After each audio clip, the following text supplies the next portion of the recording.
Hello everyone, स्वागत है एक बार फिर आपका हमारी इस मार्क्स ओरिएंटेड रिवीजन सीरीज में। CA final FR Ind AS 36 impairment of assets का डिस्कशन कर रहे हैं। इंपॉर्टेंट स्टैंडर्ड है, पिछले 6 में से 4 अटेम्प्ट में पूछा गया है, तो बहुत अच्छे से करिए।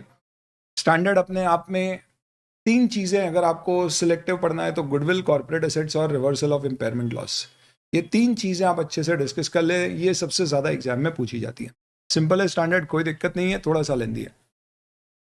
ड्रोन चार्ट्स से रेफर कर सकते हैं, बोर्ड नोट से कर सकते हैं। नॉन फास्ट स्टूडेंट है, सिंपली वीडियो देख सकते हैं विथ योर ऑन मटेरियल। ये मटेरियल भी एक दिन के लिए टेलीग्राम पर अवेलेबल है, वहां से डाउनलोड चाहे तो कर सकते हैं। सबसे पहले इम्पेयरमेंट का बेसिक फंडामेंटल लॉजिक बहुत ही सिंपल है। जब भी आप किसी चीज को कॉस्ट पे कैरी करते हो तो एक डर होता है कि आपने उसे जिस वैल्यू पे कैरी किया है, क्या वो उतना पैसा आपको कमा के दे पाएगा या नहीं। उदाहरण के तौर पे, मैं एक ट्रेडर हूं और मैंने कोई मोबाइल फ़ोन खरीदा है बेचने के लिए। खरीदा 10,000 रुपये पे था, मार्केट वैल्यू तब 15,000 थी, और अब गिर के उसकी 8,000 हो गई है क्योंकि कई महीने तक बिका नहीं है। कंजर्वेटिज्म कहता है कि भाई अब आपको लग रहा है कि लॉस होने वाला है तो आप इसे बुक कर दीजिए, पर इसके लिए इंडेस 2 काफ़ी है, जो हमें cost of NRV which is less का प्रिंसिपल देता है। ये प्रिंसिपल हम पीपीई फिक्स एसेट टाइप के एसेट्स में नहीं लगाते, क्योंकि उसे हम बेचने के लिए नहीं रखते, यूज़ करने के लिए रखते हैं। तो हमारा टैक्सी का बिजनेस है, मैंने एक कार खरीदी, और वो कार खरीदी है, लेट्स से इनोवा खरीदी है, 25 लाख रुपीज़ की मैंने गाड़ी खरीदी। टैक्सी में रन कर रहा हूँ, मुझे लग रहा है प्रॉफिट कमाऊँ।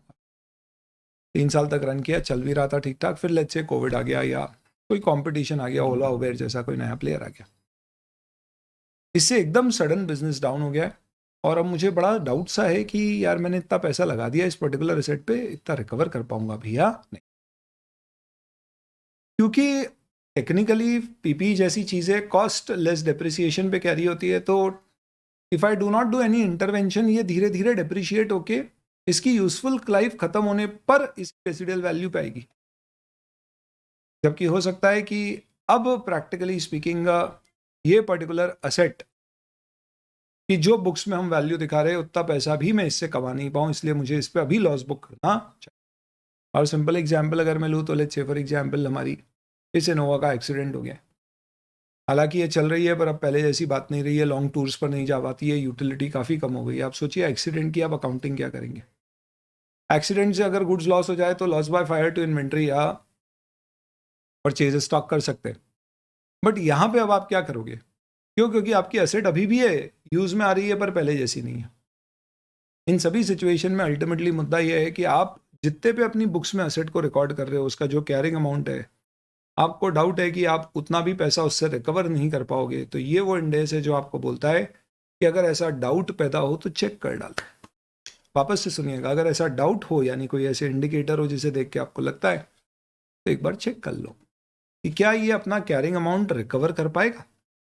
और अगर आपको लगता है कि कैरिंग अमाउंट जितना भी हम पैसा इससे रिकवर नहीं कर पाएंगे, तो कंजर्वेटिज्म के अनुसार आप इस पे इंपेयरमेंट लॉस बुक कर दीजिए। This is based on the principle of conservatism.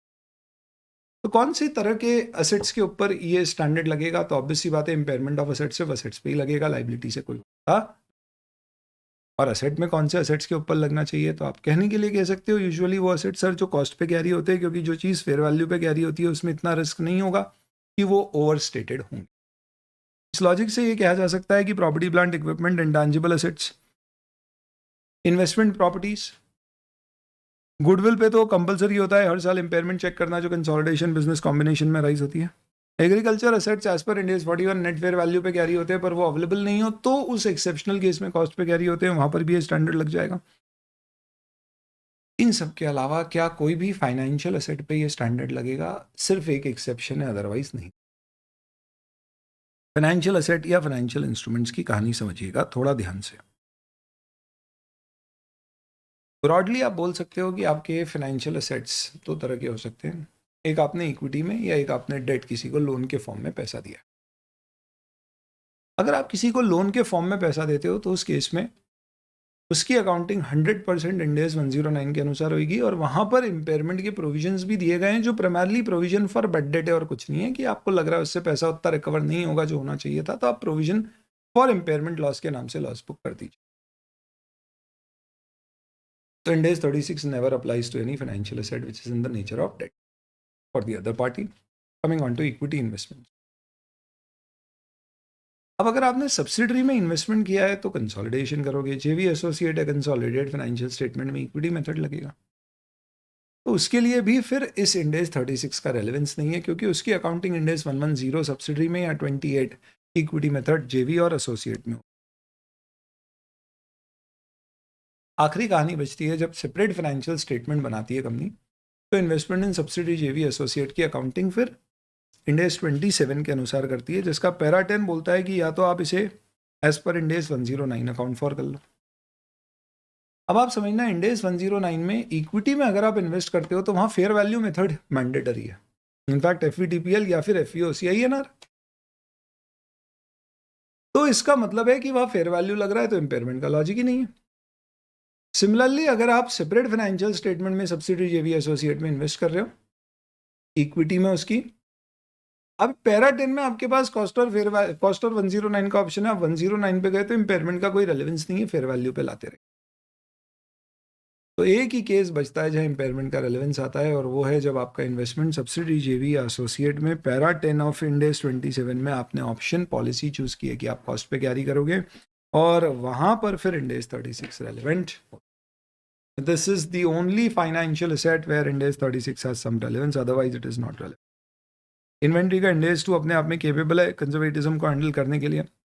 Agriculture मैंने बता दिया, सिर्फ और सिर्फ जो क्या एग्रीकल्चर असेट कॉस्ट पे कैरी होते हैं उसके ऊपर इंडेस 36 लगेगा। तो एग्रीकल्चर असेट्स में भी आप biological assets, other assets, barrel plants and all, simple logic है, कॉस्ट जहां पर भी लग रही है वो लगेगा। बेरल प्लांट क्योंकि इंडेस 16 में कवर होता है और पीपी यहाँ पे कवर हो रहा है तो उसके ऊपर एप्लीकेबल होता है। अदर देन बेरल प्लांट इंडेस 41 में फेयर वैल्यू या नेट फेयर वैल्यू पे ही मेजर करते हैं, तो इंडेस 36 का रेलेवेंस नहीं। सिमिलरली अगर आपका कोई कॉन्ट्रैक्ट हुआ है कस्टमर्स के साथ जिसमें इंडेस 115 में आप कॉन्ट्रैक्ट असेट बुक करते हो which is nothing but unbilled revenue, तो उस पर भी प्रोविजन फॉर बैड डेट की जरूरत है, तो उसका इंपेयरमेंट 109 में बुक होता है, क्योंकि हो सकता है आपको कस्टमर से पैसा ना मिलने की उम्मीद हो। 36 उसके लिए रेलेवेंट नहीं है। इंश्योरेंस कॉन्ट्रैक्ट ऐसे भी सिलेबस में नहीं है। एक बार कोई asset non current asset held for cell classify होता है तो फिर स्पेसिफिक 105 लगता है, हालांकि वहां प्रिंसिपल 36 जैसे ही लगते हैं बट टेक्निकली 105 लगे। लीज या कोई भी ऐसे स्टैंडर्ड में आप कोई कॉस्ट डेफर करते हो, जैसे लीज पे आपकी किसी भी प्रकार की कोई इनिशियल डायरेक्ट कॉस्ट लगी, आप डेफर करते हैं तो उस पर इंपेयरमेंट आपको स्टैंडर्ड में चेक करने की जरूरत नहीं है, भले ही वो डेफर हो रहा है तो। सेम इसी लॉजिक से डेफर टैक्स एसेट पे ये वाला स्टैंडर्ड एप्लीकेबल नहीं है। एम्प्लॉई रिटायरमेंट बेनिफिट प्लान या अदर प्लान्स में आपने कोई प्लान एसेट्स एक्वायर किए तो उसकी अकाउंटिंग फेयर वैल्यू में 19 में होती है, तो वहां पर भी ये स्टैंडर्ड का रेलेवेंस नहीं। ये सब क्या समझना जरूरी है, तो अगर आप मार्क्स ओरिएंटेड रिवीजन की बात करो तो शायद इसका यूज नहीं है, क्योंकि इसके ऊपर शायद ही क्वेश्चन आएगा। पर इसे समझाना इसलिए ज़रूरी है क्योंकि इंडेस 36 के क्वेश्चन को आपको कॉन्फिडेंटली एग्जाम में सॉल्व करना है तो आपको पूरा इंडेस पता होना चाहिए। अब इस पूरी कहानी में एक सवाल उठता है कि सपोज हमारी कंपनी की पीपी है जिसे हम फेयर वैल्यू यानी रिवैल्यूएशन मेथड से वैल्यू करते हैं, तो हमारी पॉलिसी है कि उसे फेयर वैल्यू पर मेजर करें।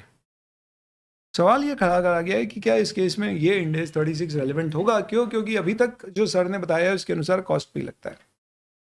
तो आंसर है बिल्कुल रेलेवेंट होगा। पीपी इंटेंजिबल एसेट्स अगर फेयर वैल्यू पे मेजर हो रही है तो भी ये स्टैंडर्ड लगेगा, यानी रिवैल्यूएशन मॉडल पर भी इस इंडेक्स की एप्लीकेबिलिटी है, भले ही रिवैल्यूएशन मॉडल में आप एसेट्स को फेयर वैल्यू पे रिकॉर्ड करते हैं। इसके दो कारण हैं।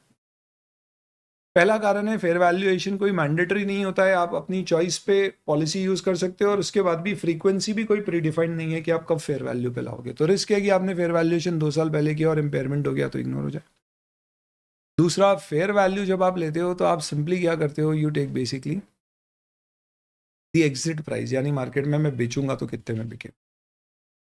जबकि इंपेयरमेंट के केस में पर्टिकुलरली अगर आप देखें property plant equipment intangible asset, तो यहाँ पे सेलिंग प्राइस बहुत ज़्यादा रेलेवेंट नहीं होना चाहिए। ज़्यादा रेलेवेंट होना चाहिए कि इसको यूज़ करके आप इससे कितना पैसा कमा सकते हो, because this is not held for sale but for use.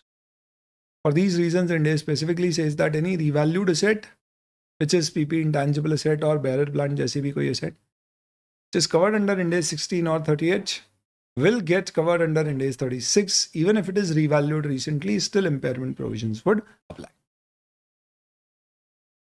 सवाल उठता है ये कि क्या मुझे हर साल अपनी सारी पीपी पे इम्पेयरमेंट चेक करना होगा? ऑब्वियसली नहीं है। इन्वेंट्री नहीं है कि आप हर साल इसे कॉस्ट या फेयर वैल्यू या कॉस्ट या रिकवरेबल अमाउंट विच एवर पे मेजर करेंगे, only if there is an indication. Except certain assets जहाँ पे कंपलसरी हर साल करना, which is goodwill on business combination. कोई भी इंटेंजिबल एसेट जिसकी इंडेफिनिट लाइफ है या अभी तक आपने उसको डिप्रिशिएट या अमोटाइज करना शुरू नहीं किया है, मे बी आप put to use usage base पर अमोटाइज करना चाहते हो और अभी यूजेज शुरू नहीं, ऐसे केस में आपको कंपलसरी इंपेयरमेंट चेक हर साल करना है। बाकी सब केस में सिर्फ इंडिकेटर्स हो तो हर साल इंपेयरमेंट चेक करेंगे। तो कब करना है? तो गुडविल और इन केसेस में फर्स्ट ईयर में, ईयर एंड पे, और बाकी सब में कभी भी साल के दौरान कोई एक पर्टिकुलर पीरियड डिसाइड कर ले या डेट कर ले और हर साल फिर उसी डेट और पीरियड में आप करते रहें। इंडिया इसमें रैशनल अप्रोच है इंपेयरमेंट की, जिसका मतलब है कि सपोज आपने लास्ट ईयर गुडविल पे इंपेयरमेंट चेक किया और चेक करने पे आपको पता पड़ा कि as such there is no impairment. In fact आपने ये भी देखा कि company has developed a huge amount of market value. मतलब what I am saying is कि लेट्स से फॉर एग्जांपल मैंने आईपीएल की किसी एक पर्टिकुलर कंपनी की टीम, किंग्स 11 पंजाब टीम खरीद ली। मैंने उनको अच्छा खासा पैसा दिया, गुडविल के पैसे दिए। उसके बाद मैंने जिस साल खरीदी थी ईयर एंड पे इंपेयरमेंट चेक किया तो दोस्तों हमारी कंपनी का रिकवरेबल अमाउंट, अभी समझेंगे अपन, वो 3 गुना आ रहा था कैरिंग अमाउंट ऑफ एसेट्स। और साल बीत चुका है अब और कोई मेजर चेंजेस नहीं हुए। इनफैक्ट आईपीएल की स्थिति और सुधरी है। आप ये बेसिस बना सकते हो एक एक्सेप्शनल केस में डिस्क्लोजर देके कि भैया हमें इंपेयरमेंट चेक की ज़रूरत नहीं है, क्योंकि रैशनली इंपेयरमेंट आना ही नहीं है, just because of the very simple reason कि लास्ट टाइम जब चेक किया था तो it was the recoverable amount was 3 times the carrying amount of the. Similarly कैसे इंपेयरमेंट चेक होता है? तो इंपेयरमेंट के लिए हम रिकवरेबल अमाउंट निकालते हैं, which is higher of net selling price और वैल्यू इन यूज। तो अगर आपको लगता है कि net selling price definitely higher है, आप उससे ही प्रूव कर सकते हो इंपेयरमेंट नहीं है, तो आप वैल्यू इन यूज नहीं निकालोगे तो भी चलेगा। यानी ये इंडेस लकीर का फकीर नहीं है, लॉजिकली आपको स्टैंडर्ड फॉलो।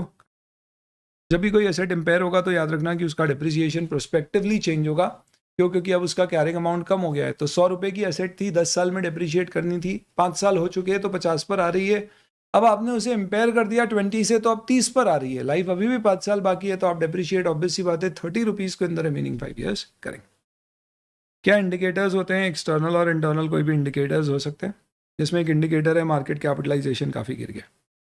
तो अडानी ग्रुप का मार्केट कैपिटलाइजेशन हिंडनबर्ग की रिपोर्ट के कारण बहुत गिर गया। तो उसके बाद हमें ये देखना है कि क्या गिरना ये अपने आप में एक इंपेयरमेंट इंडिकेशन है? नहीं। अगर book value of net assets से भी कम मार्केट कैपिटलाइजेशन हो गया then possibly it is an indicator. क्यों? क्योंकि कंपनी की एसेट माइनस लाइबिलिटी से कम उसके शेयर की मार्केट में वैल्यू आकी जा रही है। इसका मतलब ये हुआ कि लोगों को नहीं लग रहा है कि कंपनी अपनी एसेट माइनस लाइबिलिटी जितना भी पैसा रिकवर कर पाएगी। गुडविल वुडविल तो बहुत दूर की बात। तो ये कई सारे इंडिकेटर्स है, आप गो थ्रू करने के लिए कर सकते हैं। इंपेयरमेंट लॉस निकालने का बहुत सिंपल तरीका है। जब भी आपको इंडिकेशन आता है आप इंपेयरमेंट चेक करते हो और चेक करते हो तो इंपेयरमेंट लॉस को आप सिंपल क्या करोगे, जिस एसेट पे इंपेयरमेंट चेक हो रहा है उसके कैरिंग अमाउंट को कंपेयर करोगे उसके रिकवरेबल अमाउंट से। रिकवरेबल अमाउंट क्या होता है? तो आप खुद सोचो, आप पूरे एग्जाम्पल दिमाग में, आप अपने इंडेस में क्या दिमाग में रखिएगा, एक मशीन, एक पीपी या एक वो टैक्सी वाली कार इनोवा की। तो मुझे इनोवा पे इंपेयरमेंट चेक करना है, कैसे चेक करूंगा? तो मैं ये देख रहा हूँ कि मैंने आज इनोवा, समझिए 2 मिनट के लिए, कि खरीदी मैंने एक इनोवा आज 25 लाख। हो सकता है आज मैंने 25 लाख की इनोवा खरीदी और 3 महीने बाद ही नया मॉडल हो गया। जैसे मैंने एक एप्पल का मैकबुक खरीदा था, 2 लाख का मैकबुक आया और उसके 3 महीने बाद ही नया मॉडल आ गया विथ मोर एडवांस फीचर्स और उसकी भी कीमत 2 लाख रुपए थी। मैंने बोला हे भगवान, ये मैंने क्या कर दिया इस मैकबुक को एक्वायर करके। 3 महीने रुक जाता तो और बेहतर मिल जाता, बट उसके बावजूद भी मैं इंपेयरमेंट बुक नहीं करूंगा। क्यों? क्योंकि मेरे लिए वो मैकबुक मैंने बेचने के लिए नहीं खरीदी है। मैं ट्रेडर नहीं हूं, मैं यूज करने वाला हूं। तो मैं ये देखूंगा कि क्या मैं इसे यूज करके जो मैंने इसके पैसे या बुक्स में कॉस्ट लगा रखी है उससे ज़्यादा रिकवर कर सकता हूँ। तो मैंने इनोवा 25 लाख में खरीदी है। लेट्स से 5 साल लाइफ है, 5 लाख डिप्रिशिएट कर दिया, 1 साल बाद 20 लाख पे आ रही है। ये कैरिंग अमाउंट कहलाता है। मुझे लगता है कि मैं इससे आने वाले समय में इस पर्टिकुलर गाड़ी को 2 लाख किलोमीटर टैक्सी में चला पाऊंगा और हर किलोमीटर पे मेरी जो सेविंग्स होती है वो लेट्स से 12 रुपये होती है। तो इसका मतलब 12 लाख और 12 लाख मुझे लगता है, या let's say for example 2 lakh kilometre 12 के हिसाब से 24 लाख रुपीज़ में इससे प्रॉफिट बचा सकता हूँ। 20 लाख की गाड़ी है, इसका मतलब मैं ज़्यादा कमा। बट इसमें एक प्रॉब्लम है कि मैं ये पैसा कल नहीं कमाऊंगा, आने वाले 4 सालों में कमाऊंगा, तो फिर मुझे प्रेजेंट वैल्यू फैक्टर, तो इस तरह से I have to calculate a value in. Impairment loss का पूरा कैलकुलेशन कैसे होता है? हमें इंपेयरमेंट लॉस में कैरिंग अमाउंट को कंपेयर करना है रिकवरेबल अमाउंट से। और रिकवरेबल अमाउंट बेसिकली क्या होता है? आज मैं बेच के जो पैसे कमाऊंगा, नॉट नेसेसरली दैट उसे यूज करके मैं कितने पैसे कमा सकता हूं वो। अब ये समझ, तो देखिए सबसे पहले कैरिंग अमाउंट क्या है, इसमें भी एक कहानी है दोस्तों। प्रोविजन फॉर डीएसआर आपने सुन रखा है इंड एस 16 के अंतर्गत। आप ये समझ लीजिए कि आपकी एक असेट है, that's a mobile tower 20 lakh रुपए पे बुक्स में आ रहा है, जिसके अगेंस्ट में आपने 2 लाख का एक प्रोविजन फॉर उसका रिस्टोरेशन का बना रखा है। क्यों? क्योंकि आपने कोई किराए की ज़मीन पे उसको लगा रखा है। जब खाली करोगे आप वो जगह तो उसको आपको समतल करना होगा पहले जैसा। तो आपकी बुक्स में असेट 20 लाख पे आ रहा है। ध्यान रखना, उस 20 लाख में प्रोविजन फॉर डीएसआर की कॉस्ट इनिशियली आपने जब बुक किया था तो जोड़ी थी, और उतने की लाइबिलिटी भी बुक करी होगी। इंडेस कहता है कि कैरिंग अमाउंट जब आप निकालो तो उसको नेट कर देना। तो अगर आपकी मोबाइल टावर 20 लाख की आ रही है और अगर आपको लगता है कि 2 लाख रुपए का आपने प्रोविजन उसके ऊपर भगाना करा है, जिसको आप इनकर करने वाले हो कब? जब आप उस टावर को वेकेट करोगे, जगह को वेकेट करोगे, यानी साइट रिस्टोर करोगे। ऐसी सिचुएशन में आप अभी इस मोबाइल टावर का कैरिंग अमाउंट 18 लाख मानो। ज़्यादा दिमाग नहीं लगाना है, तो सिर्फ इतना सा दिमाग रखना, जब मैं इसको सेल करूंगा तो जर्नल एंट्री क्या होगी? Bank account debit, provision for DRS debit क्योंकि लाइबिलिटी है, और to mobile tower credit. Mobile tower 20 lakh से, प्रोविजन फॉर डीएसआर 2 लाख से, यानी कि नेट 18। तो अगर बैंक 18 से डेबिट हो गया तो इस केस में कोई लॉस नहीं आएगा, यानी रिकवरेबल अमाउंट अगर 18 लाख भी हुआ तो भी काम हो जाएगा। ये तरीका है सोचने का। तो इसके लिए कैरिंग अमाउंट हमेशा क्या होता है? It is the carrying amount after charging depreciation till the date when I am checking the impairment, minus उसमें और क्या कर देना? कोई भी प्रोविजन फॉर डीएसआर। ध्यान रखना दोस्तों, डेप्रिसिएशन पहले चार्ज होगा क्यों? क्योंकि वो रूटीन में जो असेट की वैल्यू में डिक्लाइन है वो है। इम्पेयरमेंट बेसिकली उसके ओवर एंड अबाव कोई लॉस बुक करना है तो है। रिकवरेबल अमाउंट है ऑफ वैल्यू इन यूज और fair value less cost of disposal या नेट सेलिंग प्राइस है। सबसे पहले वैल्यू इन यूज क्या होती है? तो वैल्यू इन यूज का मतलब है present value of future cash flows including terminal cash flow. तो मैं मेरी इनोवा कार जो टैक्सी में चला रहा हूँ उससे फ्यूचर में आने वाले 4 सालों में कितना पैसा कमा पाऊंगा? तो मुझे लगता है आने वाले 4 सालों में मैं 6 लाख 6 लाख 6 लाख 6 लाख प्रॉफिट कमा पाऊंगा। ये ऑब्वियसली क्या है? इसके ऑपरेशन से जो प्रॉफिट कमेगा ये है। तो आपको उसकी प्रेजेंट वैल्यू लेना पड़ेगी। ऑब्वियसली बात है कि 4 साल बाद ये इनोवा थोड़ी बहुत तो बचेगी, तो आप बेचोगे तो हो सकता है 5-6 लाख वो भी आ जाए।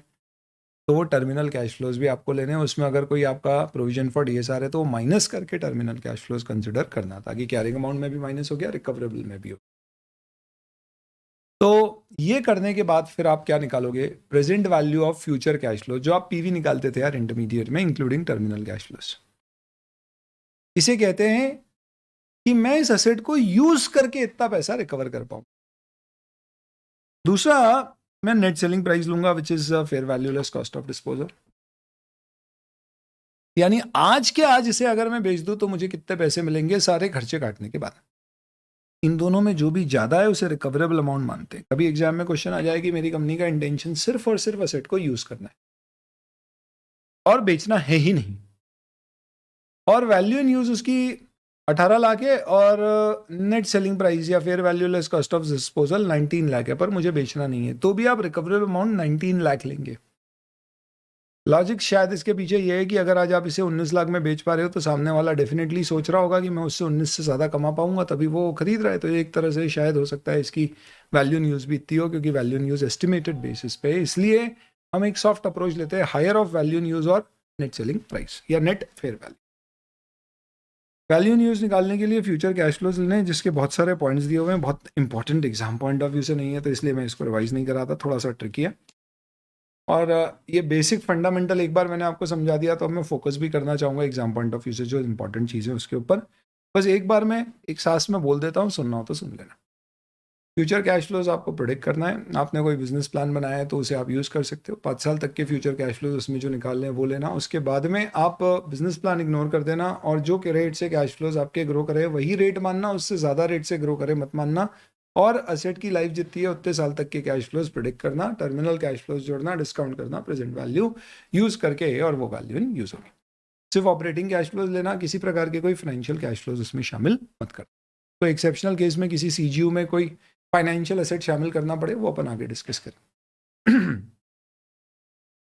Nominal real cash flow depend करेगा कि आप अपना डिस्काउंटिंग फैक्टर क्या ले रहे हैं, नॉमिनल या रियल, उसके हिसाब से कैश फ्लोज लेंगे। नॉमिनल रियल में फर्क क्या होता है? Nominal minus inflation adjustment is equal to real. Pre tax cash flows लीजिएगा, क्यों? क्योंकि हम सब कुछ प्री टैक्स देख रहे हैं। हम जो कैरिंग अमाउंट असेट का है वो भी प्री टैक्स है, क्योंकि उस पर भी आपको डेप्रिसिएशन का टैक्स बेनिफिट मिलता है, तो सारा कंपेरिजन प्री टैक्स होता है। कभी आपके कैश फ्लोज फॉरेन करेंसी से हैं तो आपको फिर फॉरेन करेंसी रेट से कन्वर्ट करके उसके कैश फ्लोज यूज़ करना होंगे इंडिया में यूजिंग द एक्सचेंज रेट्स, और अकॉर्डिंगली आपका डिस्काउंटिंग फैक्टर भी फिर उस फॉरेन कंट्री या फॉरेन करेंसी के अनुसार क्या होना चाहिए वो होगा। तो प्रेजेंट वैल्यू निकालने के लिए डिस्काउंटिंग फैक्टर के लिए सबसे अच्छा बेसिस आपका CAPM मॉडल है, which is basically risk free plus risk premium into beta. If this is not available, weighted average cost of capital या कोई भी दूसरा तरीका, इंक्रीमेंटल बोरोइंग रेट वगैरह। प्री टैक्स रेट लेंगे, ये भी नॉमिनल रियल डिपेंड करेगा कैश फ्लोज के ऊपर। अलग अलग सालों के लिए अलग अलग रेट आप ले सकते हैं। नॉर्मली एक एंटिटी एक पर्टिकुलर CGU या यूनिट के लिए एक सिंगल रेट यूज़ करेगी। ऑब्वियसली बात है, ये सब एस्टिमेट के ऊपर बेस्ड है, प्रोजेक्शन ऑफ कैश फ्लोज का बेसिस बताया। ध्यान रखना, दो अप्रोच होती है कैश फ्लोज को प्रोजेक्ट करने की।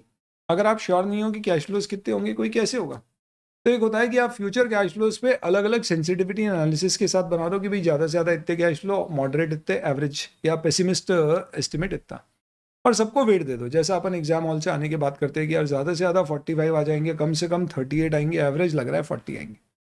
फिर आप बोलो चांसेस कम से कम आने के कितने, 20%, ज़्यादा से ज़्यादा आने के 10%, और 70% क्या है एवरेज आने के। तो इसके हिसाब से जो आपने वेटेड एवरेज कैश फ्लो निकाले हैं, इसे कहते हैं क्या, discounted cash flow technique. But इसकी बजाय आप कैश फ्लो एक लेके अलग अलग डिस्काउंटिंग फैक्टर यूज कर सकते हो, which is known as probability based discounting factor. Obviously बात है, ये वाली प्रेफर्ड है, जिसमें कैश फ्लोज में प्रोबेबिलिटी का वेट देके आप एवरेज कैश फ्लो पे एक डिस्काउंटिंग फैक्टर यूज करें। Net selling price again is fair value less disposal cost, और डिस्पोजल कॉस्ट में अगर कोई भी आपकी DSR कॉस्ट है वो सब माइनस करना होगी। ध्यान रखना दोस्तों, हमेशा जब भी आप निकालेंगे इम्पेयरमेंट लॉस तो you will take higher of value in use और नेट सेलिंग प्राइस, भले ही आपका इंटेंशन कुछ भी हो। हाँ, अगर एंटिटी बिजनेस में इस असेट को यूज करने ही नहीं वाली है, ये तय हो चुका है, यानी now it is not to be used at all, और अब आप उसे सिर्फ बेचने वाले हो, तो फिर इस केस में इसका recoverable amount will not be higher of value in use और net selling price, it will be net selling price only, क्योंकि इसमें यूज करना ही नहीं है तो फ्यूचर कैश फ्लो है ही नहीं। और इसी कारण से इसको यहाँ से उठा के फिर इंड AS 105 में डाल दिया जाएगा if it is a non current asset held for cell. Company की एक मशीन है 100 रुपए की, और उसने डिसाइड किया है कि इसको स्क्रैप कर रहा है, यानी हेल्ड फॉर सेल भी नहीं है, ये डिस्पोज ऑफ करेगा, और 1 रुपया भी इससे रिकवर नहीं होगा, उल्टा 20 रुपए कॉस्ट स्क्रैपिंग की लग जाएगी। तो बताइए इस पर इम्पेयरमेंट लॉस कितना बुक होगा? कैरिंग अमाउंट है 100, वैल्यू इन यूज है 0, नेट सेलिंग प्राइस है 0 - 20 यानी -20। इंड AS कहता है रिकवरेबल अमाउंट कभी भी 0 से नीचे नहीं होगा, तो 0 रिकवरेबल अमाउंट है, कैरिंग अमाउंट 100 है, तो इम्पेयरमेंट लॉस 100 होगा। रही बात ये 20 रुपए जो आपको लगेगा खर्चा, अगर आप इसे डिस्पोज ऑफ कर रहे हो, बेच नहीं रहे हो, यानी कि कहीं आप इसको गाड़ दोगे, उसकी कॉस्ट है। इसे प्रोवाइड फॉर करना है, यानी ये इंड AS 37 में अगर ये ऑब्लिगेशन की डेफिनेशन में आता है, लाइबिलिटी की डेफिनेशन में, कि आप इसे अवॉइड नहीं कर सकते, तो आप अभी प्रोवाइड फॉर करो, but not as an impairment loss, but Ind AS 37। एक और चीज़ ध्यान रखना कि इम्पेयरमेंट इंडिकेशन बेस्ड होता है। तो ताज होटल्स की कई सारी होटल में, रशिया में जो होटल है उसमें इम्पेयरमेंट इंडिकेशन आया, तो सिर्फ रशिया की होटल पे इम्पेयरमेंट चेक करना है। वहाँ एक ही होटल है, 1 पे करो, 5 है 5 पे करो, बाकी वर्ल्ड में जितनी भी होटल्स है उस पर चेक करने की जरूरत। तो ऐसा impairment check is not entity wise, it is actually done asset wise. तो इस तरह से अगर आपका कोई भी इंडिविजुअल असेट है तो उस पर इम्पेयरमेंट चेक कैसे करोगे? उसका डिप्रिसिएशन लगा के अमाउंट निकाल लो, फिर रिकवरेबल अमाउंट निकाल लो, higher of value in use और नेट सेलिंग प्राइस या नेट फेयर वैल्यू बोलना चाहिए, और देख लीजिए कोई लॉस है क्या। अगर इम्पेयरमेंट लॉस है तो इमीडिएटली बुक कर दो। कैसे? इम्पेयरमेंट लॉस टू PP या प्रोविजन फॉर इम्पेयरमेंट लॉस, जो PP से माइनस होकर दिखाएंगे, और उस इम्पेयरमेंट लॉस को PRL में ट्रांसफर कर दीजिए। बस एक एक्सेप्शन है कि अगर उस असेट के ऊपर जिस पे इम्पेयरमेंट लॉस बुक किया, अगर कोई रिवैल्यूएशन रिजर्व है, तो फिर आप पहले इम्पेयरमेंट लॉस रिवैल्यूएशन रिजर्व से सेट ऑफ। तो हमेशा ध्यान रखना कि रिवैल्यूएशन रिजर्व कहीं पर भी आएगा, बैलेंस होगा तो इम्पेयरमेंट लॉस पहले उससे सेट ऑफ होएगा, एक्सेस इम्पेयरमेंट लॉस को छुआ तो PRL में जाएगा।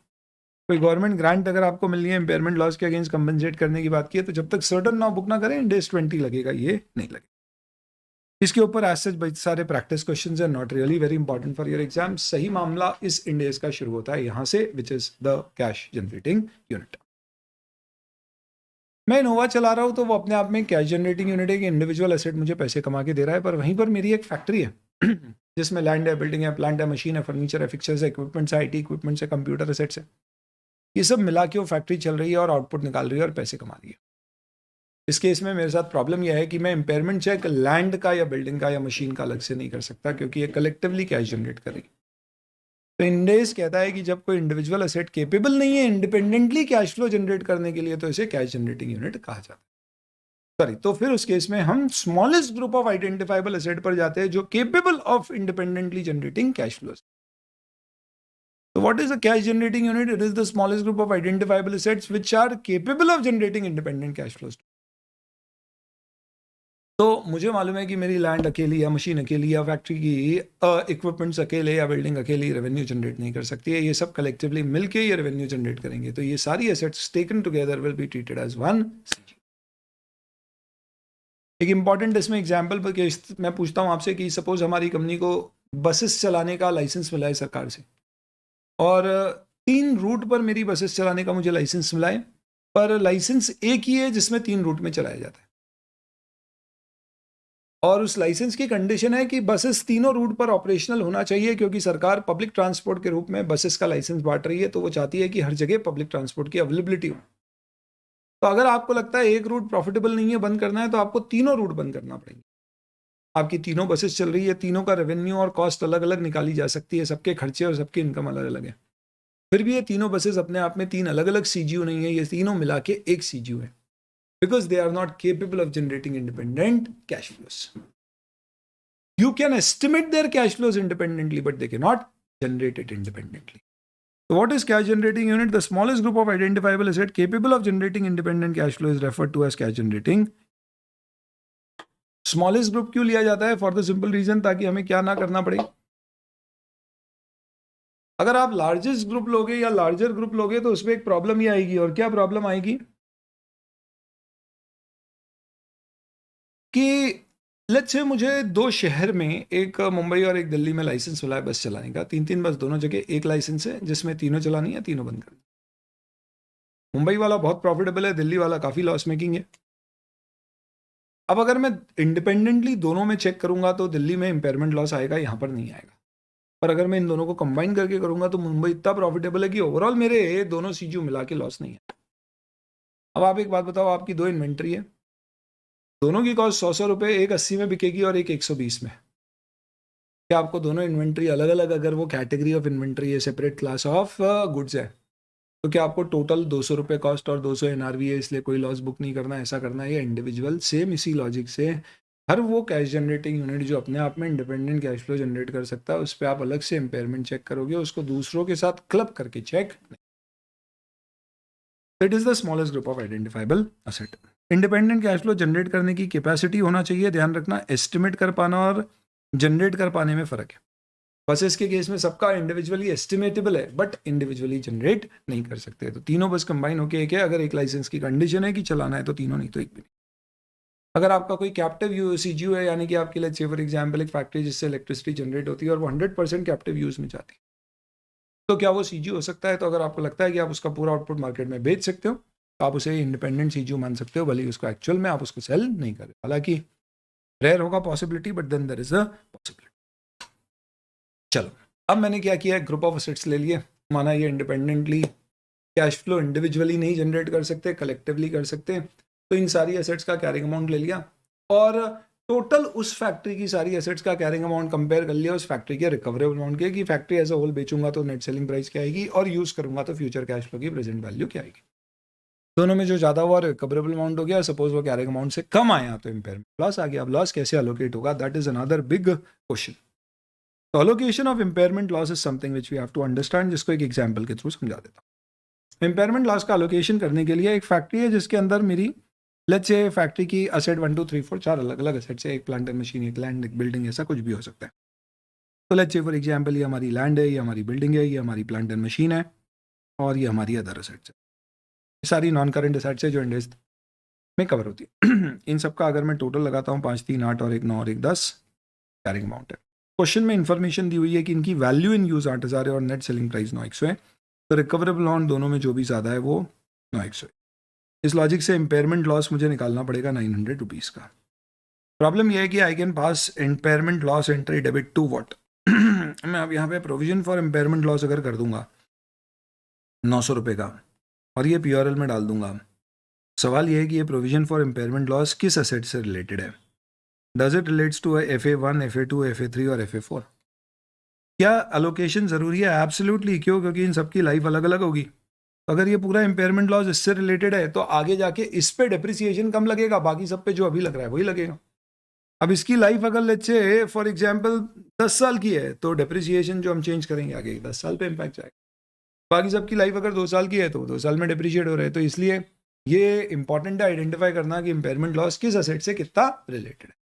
आप बताइए, अगर आपके पास 3 कॉस्ट इनकर करने वाले यूनिट है और आपको लगता है लॉस आया और आपको बांटना है, तो आप किस रेशियो में बांटोगे? ऑब्वियस सी बात है, जिसकी पे कॉस्ट ज़्यादा लग रही है उसमें लॉस ज़्यादा अलोकेट होगा। यानी carrying amount of the assets is used for allocating the impairment loss. तो ये 900 का लॉस आपको किस रेशियो में अलोकेट करना चाहिए? Ideally you should allocate this impairment loss in the ratio of 5:3:1:1, which is nothing but the ratio of carrying amount. But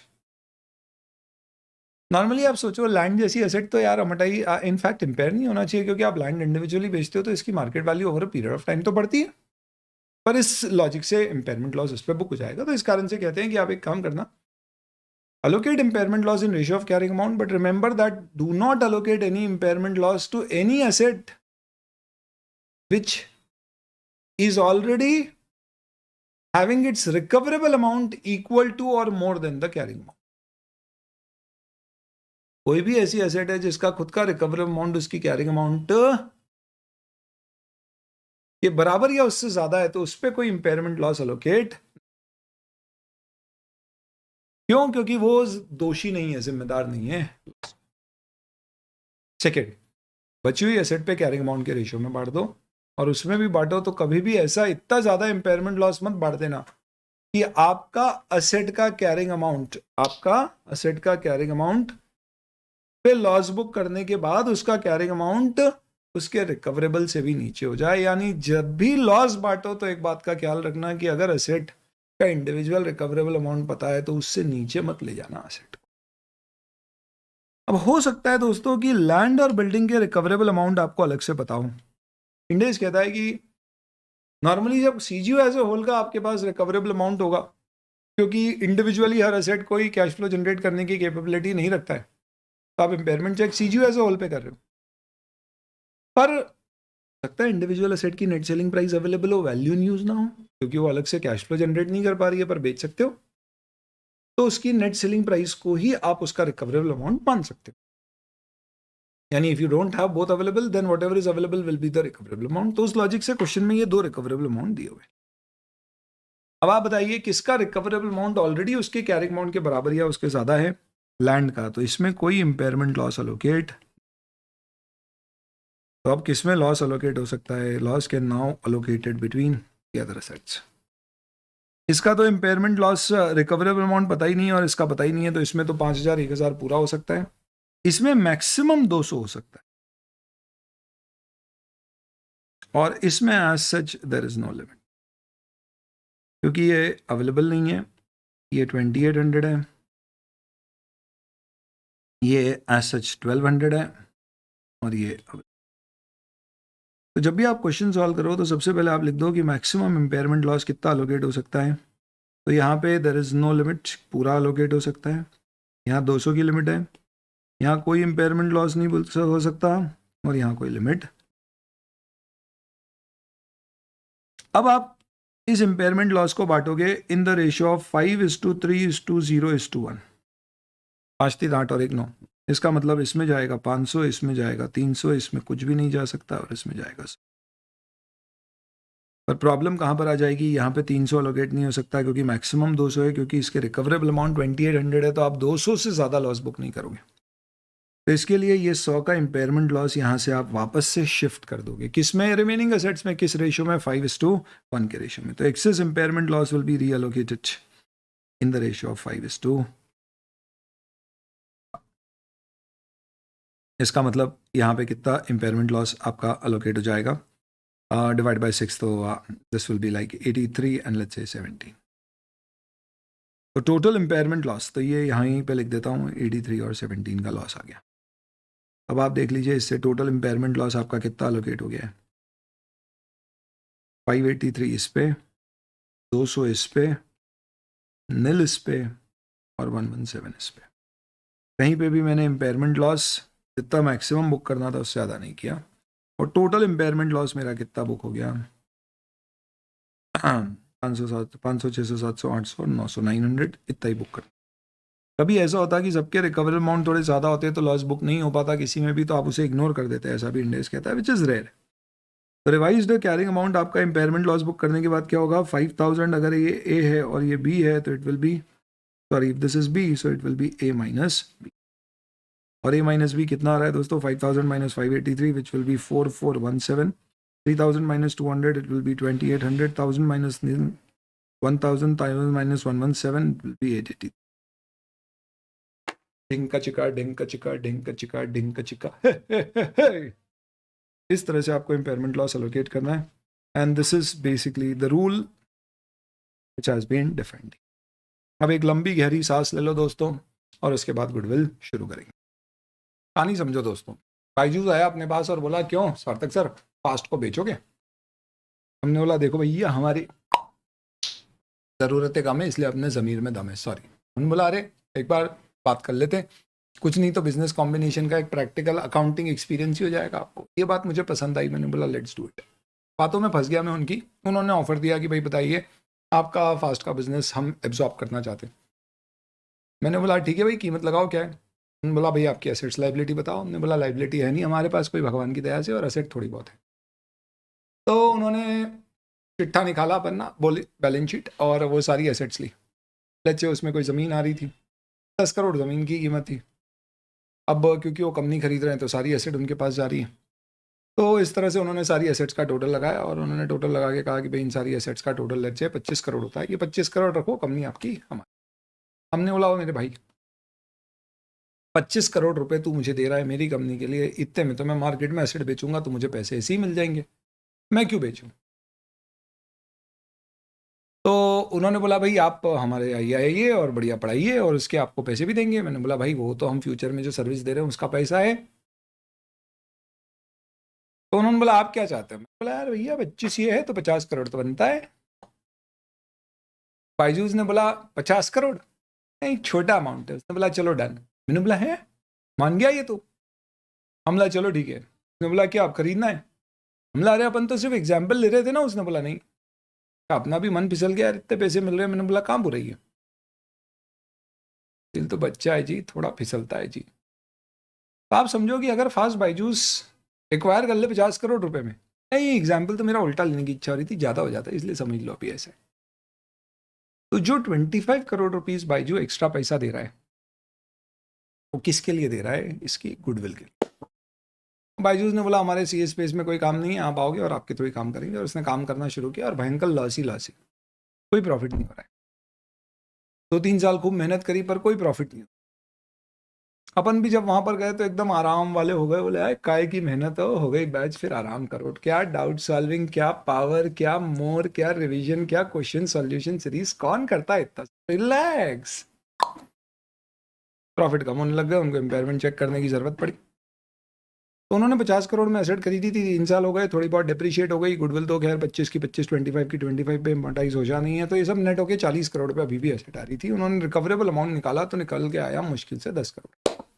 30 crore का उसको इम्पेयरमेंट लॉस बुक करना है। आप बताइए सबसे पहले किससे बुक करना चाहिए? ऑब्वियस सी बात है गुडविल। वो गुडविल ही क्या जो ज्यादा पैसे कमा के नहीं दे पाए, या तो एसेट का ही पैसा रिकवर नहीं हो रहा है। तो गुडविल के केस में लॉजिक सिंपल सा होता है दोस्तों कि बिजनेस कॉम्बिनेशन में अगर गुडविल है तो इम्पेयरमेंट लॉस का अगर इंडिकेटर आता है तो अपन इम्पेयरमेंट चेक करते हैं, और चेक करते हैं तो लॉस आता है, तो लॉस आता है तो सबसे पहले उस लॉस को किससे बुक करने का? गुडविल सेट ऑफ करने। तो इधर क्या है, उनकी कैरिंग अमाउंट जो टोटल आ रहा है उसमें लेट्स से जो पीपी आ रही है, असेट्स आ रही है, उसका कैरिंग अमाउंट 10 है और लेट्स से 15 है।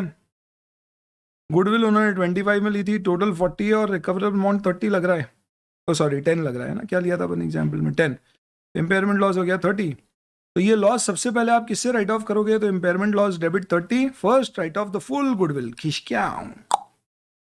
और बचा हुआ जो 5 है वो किससे? तो पीपीज बहुत सारी होंगी, तो वो सारी पीपीज या जो आपकी कैश जनरेटिंग यूनिट्स की एसेट है उनके कैरिंग अमाउंट के रेशियो में उनमें अलोकेट। सपोज अगर इम्पेयरमेंट लॉस 20 का ही आता तो बस गुडविल में बुक कर देते और कोई भी पीपी में इम्पेयरमेंट लॉस बुक नहीं करते। तो नंबर 1, जब भी गुडविल है और इम्पेयरमेंट लॉस है तो इम्पेयरमेंट लॉस पहले गुडविल से शट ऑफ होगा। सेकेंड, आप अभी कह रहे थे सर जब इम्पेयरमेंट इंडिकेशन है तो इम्पेयरमेंट चेक किया जाएगा, तो गुडविल को इम्पेयरमेंट चेक हर साल करना कंपलसरी है, क्योंकि उसको अमोटाइज नहीं करते इंडेस में, इसलिए उसका इम्पेयरमेंट चेक करना अनिवार्य है, ताकि कहीं ऐसा ना हो कि गुडविल जो हमने पे करी है वो कॉस्ट पे आजीवन कैरी होती रहे और उसकी वैल्यू डिक्लाइन हो जाए और हमें पता ही ना पड़े। ये सिंपल गुडविल का डिस्कशन हो गया, खत्म। गुडविल में क्या करना है, सीजीओ की एसेट में या जो भी बिजनेस में आपने लिया है उसके साथ जोड़ दो, चेक करो, लॉस आया बुक करो, खत्म। पहले गुडविल राइट ऑफ करो, उसके बाद में आगे। अब इसमें प्रॉब्लम ये हो सकती है कि सपोज उन्होंने हमारी कंपनी को एब्जॉर्ब करने की बजाय हमारी कंपनी के शेयर्स खरीद लिए, तो उन्होंने कहा कि भाई हम आपकी कंपनी में आपका स्टेक बरकरार रखना चाहेंगे ताकि आपका भी इंटरेस्ट बना हुआ रहे आगे भी काम करने का अच्छे से। तो what we are doing is we are only acquiring 60% और 80% stake in your company, 20% stake will still be with you and Fast Limited will remain as it is Fast Limited. We will acquire 80% shares from you and we will pay you this much amount. और बायजूस अपनी book में क्या करेगा, अपनी book में कहीं ना कहीं वो इस तरह का क्या बुक कर लेगा दोस्तों, तो Byju's in their own books would be booking separate financial statement में इन्वेस्टमेंट इन फास्ट लिमिटेड और कंसोलिडेट में सारी एसेट लायबिलिटी लेके जो भी ज्यादा पैसा दिया है वो गुडविल बुक करे। वहां पे गुडविल बुक करते समय इंपॉर्टेंट ये होगा कि जो एनसीआई है, जो 20% शेयर मेरे पास है, वो उसे कितने पर मेजर कर रहा है, कितने पे मेजर कर रहा है, इसका मतलब एनसीआई को अगर वो फेयर वैल्यू पे मेजर कर रहा है तो गुडविल पूरी आ रही है, पर अगर वो मुझे proportionate share in net asset पे मेजर कर रहा है तो गुडविल पूरी नहीं आ रही है, सिर्फ 80% के बराबर की गुडविल आ रही है।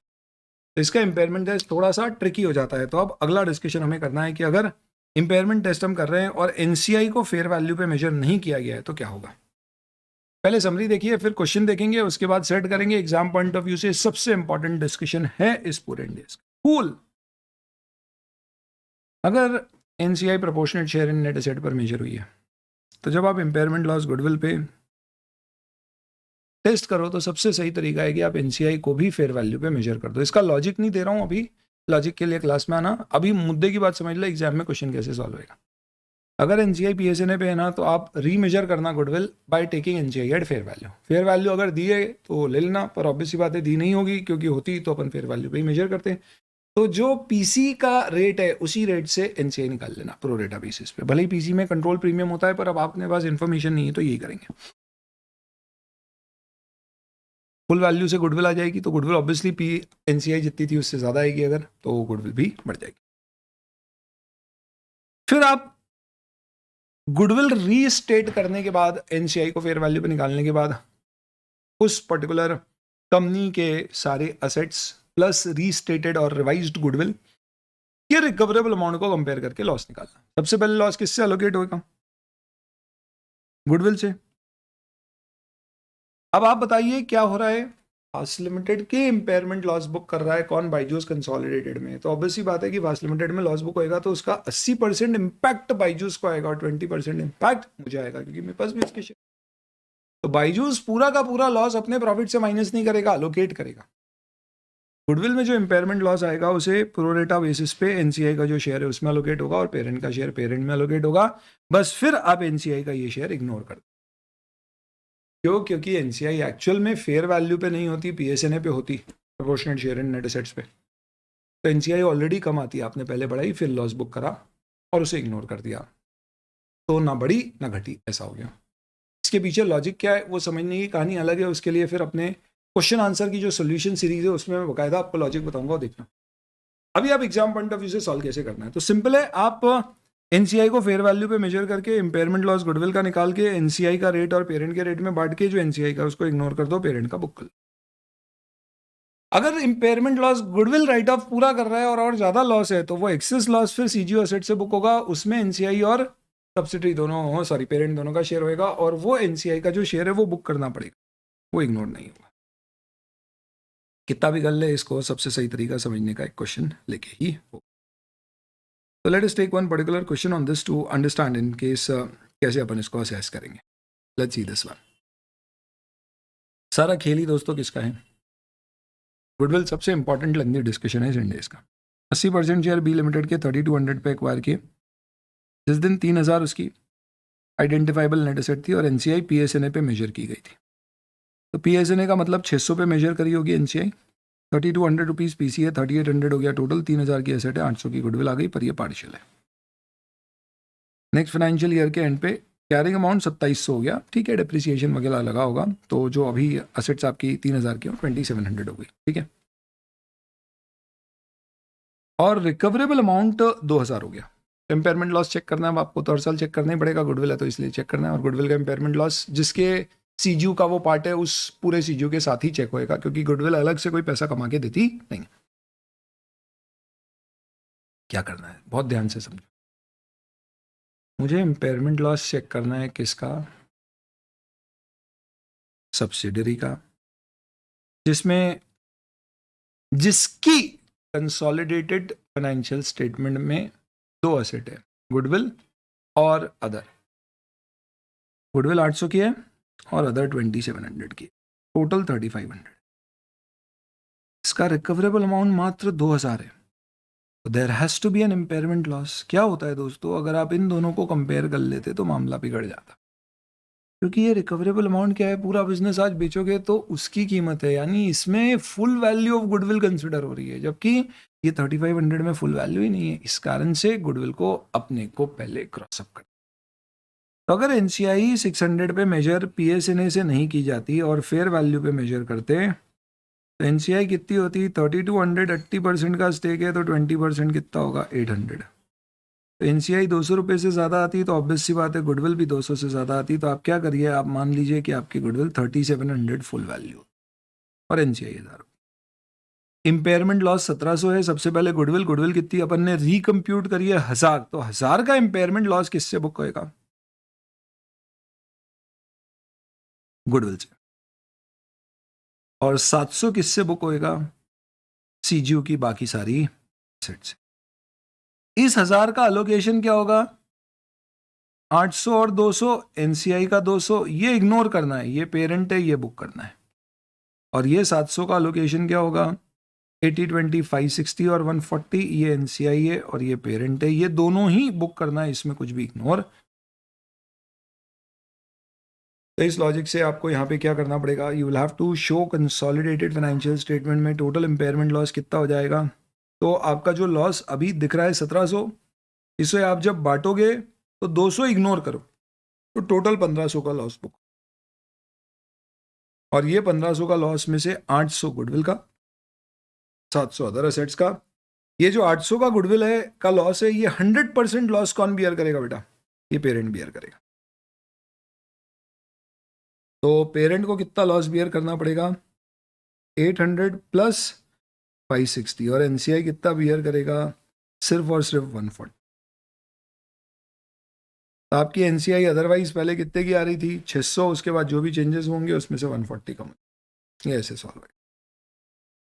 आप देख लीजिए, ये यहाँ पे आपको सोल्यूशन दिख रहा है। इम्पेयरमेंट लॉस पेरेंट टोटल कितना बुक कर रहा है, 800 और 560, और एनसीआई 0 और 140, ये आंसर है।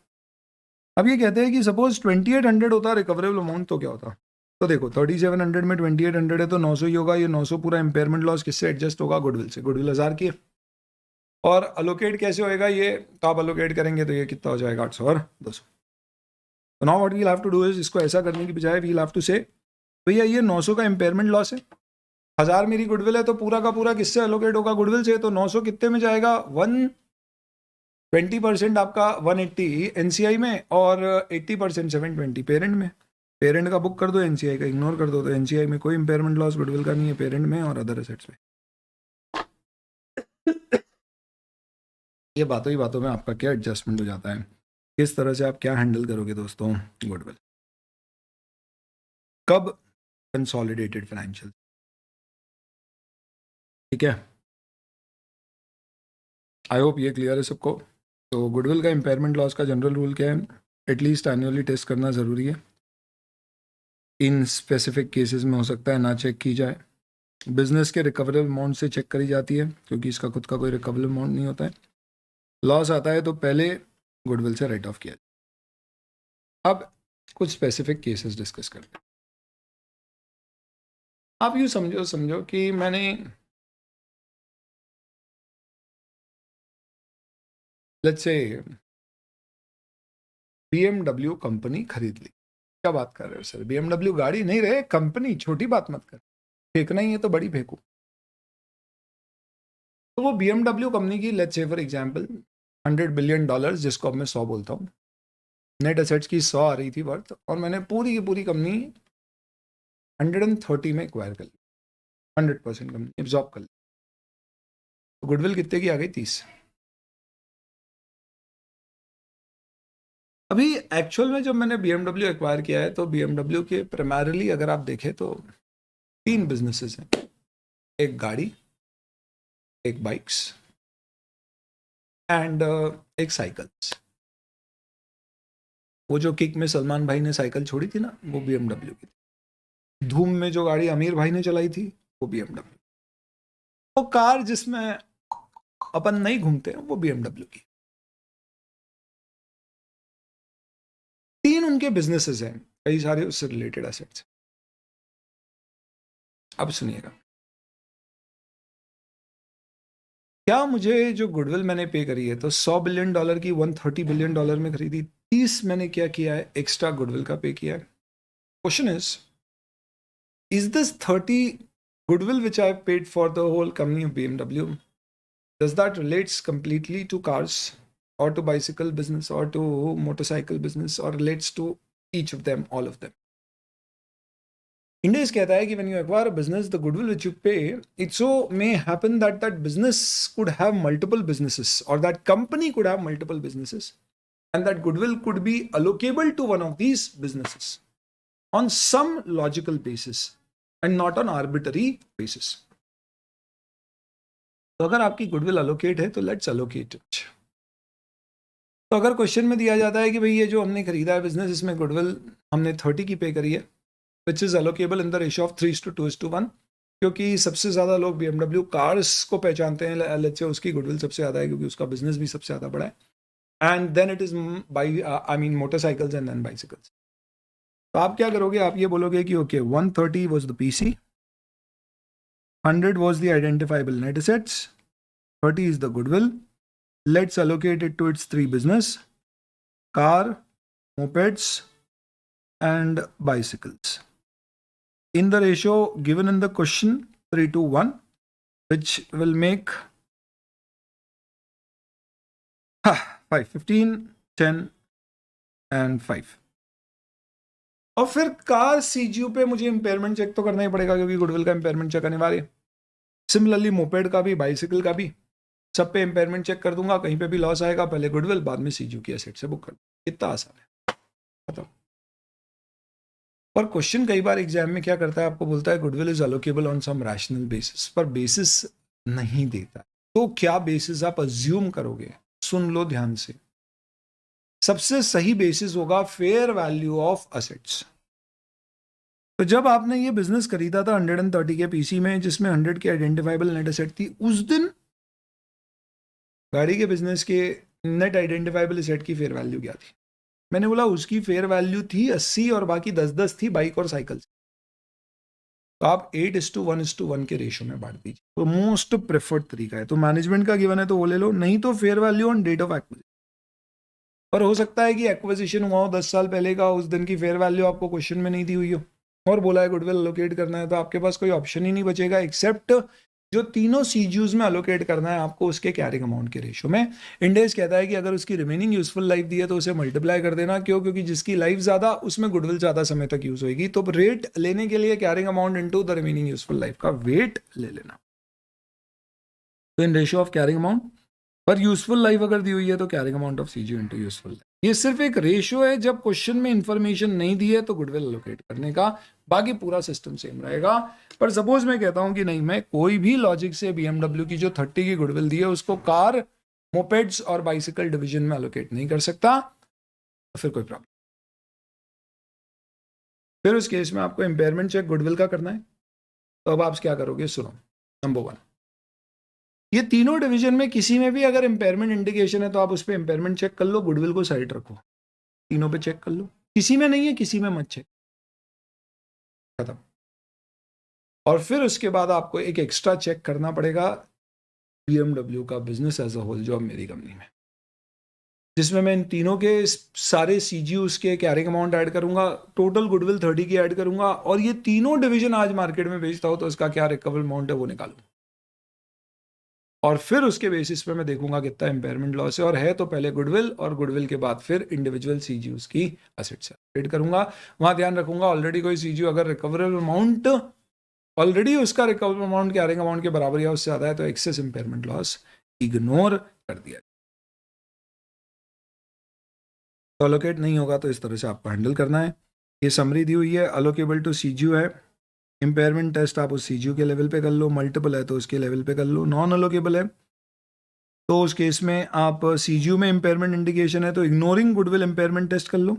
उसके बाद सारे CGU प्लस गुडविल को कलेक्टिवली बिजनेस एज होल का एक इम्पेयरमेंट चेक कर लो। कंसोलिडेशन में क्या होगा वो मैंने आपको बता दिया, इसकी ये समरी दे दी है। अब इसके बेसिस पे now you have a clear idea in terms of good. Okay, late me give you one particular more question on this, and this is one good very brilliant question, जिससे आपको बहुत सारी चीज़ें जो अपन ने डिस्कस करी हैं वो सब कवर हो जाएंगे।